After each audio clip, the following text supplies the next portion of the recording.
I want to first touch on the news that we heard going into this press conference, and that is about the president's chief of staff, Susie Wiles, who's sitting next to the president there at the table with a pink jacket on to his left.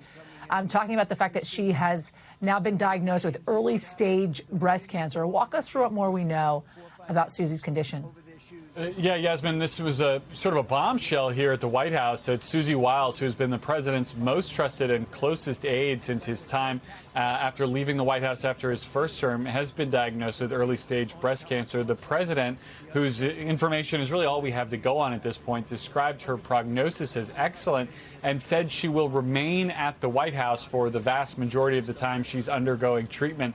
That news will be well received by the people who work in this building, Yasmin. Wiles is really beloved here among the staff and is seen as someone who's managed a much tighter ship around President Trump than any of her predecessors in that role. She's also, of course, the first woman ever to serve as White House chief of staff.